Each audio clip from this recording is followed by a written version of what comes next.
Hello friends, आप सभी का फिर से स्वागत है मेरे यूट्यूब चैनल स्टडी फॉर बड़ी में। मेरा नाम है शिवम सोनी और मैं आपके साथ में शेयर करता अपना एक्सपीरियंस और अपनी स्ट्रेटजी कि कैसे आप सीटेट का एग्ज़ाम फर्स्ट अटेम्प्ट में क्वालिफाई कर सकते हैं। अभी तक हमने हिस्ट्री के 4 चैप्टर पढ़ लिए हैं। क्या, कब, कहाँ और कैसे, आरंभिक मानव की खोज, भोजन संग्रह से उत्पादन तक, आरंभिक नगर और क्या बताती हैं हमें किताबें और कब्रें। आज हम पढ़ेंगे चैप्टर 6 राज्य, राजा और एक प्राचीन गणराज्य।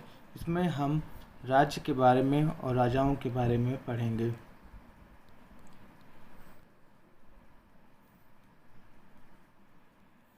इसमें हम प्रमुखता पढ़ेंगे कि उस टाइम पे राज्य और राजाओं की व्यवस्था कैसी थी। पिछले चैप्टर में हमने उस टाइम समय के वेदों के बारे में पढ़ा था।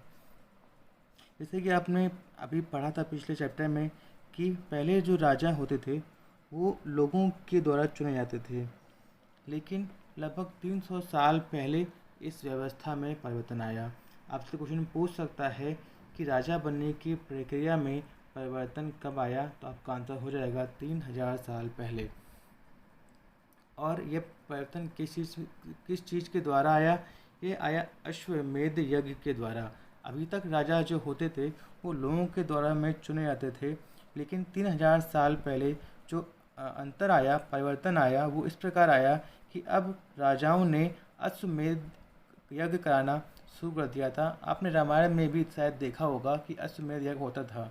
वो यज्ञ में होता था कि राजा जो होते थे वो अपने यज्ञ का घोड़ा छोड़ दिया करते थे और वह घोड़ा जहाँ तक बिना लड़ाई के पहुँच जाया करता था वह वहाँ तक उस राजा का राज्य हुआ करता था। तो इस प्रकार से इस व्यवस्था में परिवर्तन आना शुरू हो गया था। साथ में ही आपसे यहाँ एक क्वेश्चन पूछ सकता है कि युद्ध क्षेत्र में जो राजा का सारथी होता था वह कौन होता था? वह ही उसका सहचर होता था। आपसे पूछ सकता है कि सहचर कौन होता था? जो सहचर होता था वह युद्ध क्षेत्र में राजा का सारथी ही होता था। नेक्स्ट पॉइंट है कि वैदिक काल में जो वर्ण व्यवस्था थी वह 4 प्रकार की हो गई थी। 4 प्रकार कौन से थे? ब्राह्मण, क्षत्रिय, वैश्य और शूद्र। ब्राह्मणों का काम वेदों का अध्ययन अध्यापन करना और यज्ञ करना था। वहीं क्षत्रियों का काम युद्ध करना और लोगों की रक्षा करना था, जबकि वैश्य या विश इनका कार्य कृषक, पशुपालक और व्यापारी का था। और शूद्र जो होता था वह इन तीनों की सेवा करता था। साथ ही इस टाइम पे महाजनपदों का उदय भी चालू हो गया था। आपसे पूछ सकता है कि महाजनपदों का उदय कब हुआ? आपका आंसर होगा 3000 साल पहले।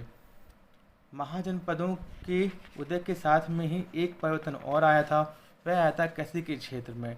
कैसी के क्षेत्र में हल, जो अभी तक हल लकड़ी के होते थे उनके फाल अब वह लोहे के बनने लगे थे।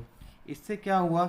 इससे पैदावार ज़्यादा होने लगी व व्यापार अधिक होने लगा तथा शूद्र या जो विष था उसमें भी समानता का भाव आने लगा और उसने भी समानता का अधिकार मांगना शुरू कर दिया।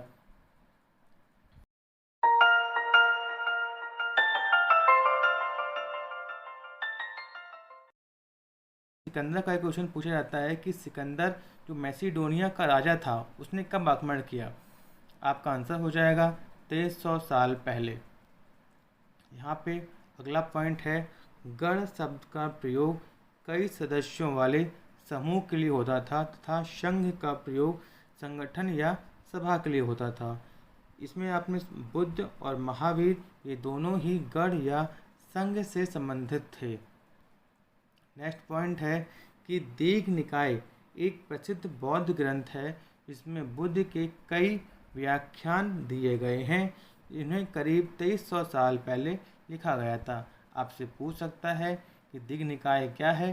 दीघ निकाय एक बौद्ध ग्रंथ है और कब पहले लिखा गया था? यह लिखा गया था 2300 साल पहले। नेक्स्ट पॉइंट बनता है प्रजातंत्र के बारे में कि गणतंत्र या प्रजातंत्र जो आज हमारे यहाँ पे भी है, इसकी शुरुआत कब हुई थी? इस व्यवस्था की शुरुआत 2500 साल पहले हुई थी और किसने की थी? इसकी शुरुआत की थी एथेंस के लोगों ने। अगला पॉइंट है गढ़ या संघ राज्यों का अंत लगभग 1500 साल पहले हुआ। यहाँ पे क्वेश्चन आपसे पूछ सकता है कि गढ़ या संघ राज्यों का जो अंत हुआ वह कब हुआ? 1500 साल पहले। हम यहाँ पे उस टाइम के प्रमुख महाजनपद और उनकी राजधानी भी देखते हैं जो एग्जाम में पूछ लेता है।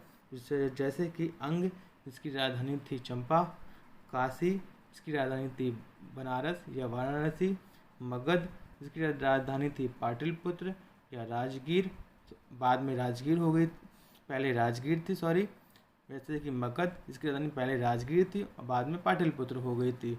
वत्स, जिसकी राजधानी कौशाम्बी, कौशल, जिसकी राजधानी अयोध्या या श्रावस्ती, सूरसेन, जिसकी राजधानी मथुरा, पांचाल, जिसकी राजधानी काम्पिल्य, कुरु प्रदेश, इंद्रप्रस्थ, मत्स्य, विराटनगर, चेती, सुक्तिमती,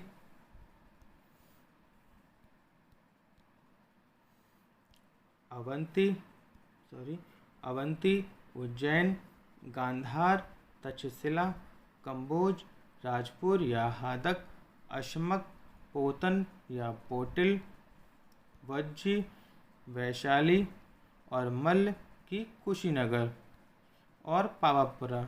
यहाँ पे आपसे महाजनपदों की राजधानी एग्जाम में पूछ लेता है, इन्हें जरूर देखते जाएं। यहाँ आप मैप में प्रमुख महाजनपद देख सकते हैं, जैसे कि हस्तिनापुर, पांचाल, उज्जैन, अवंती, गांधार, कौशल, वैशाली, मगध, राजगृह, कौशाम्बी, वज्जी इत्यादि।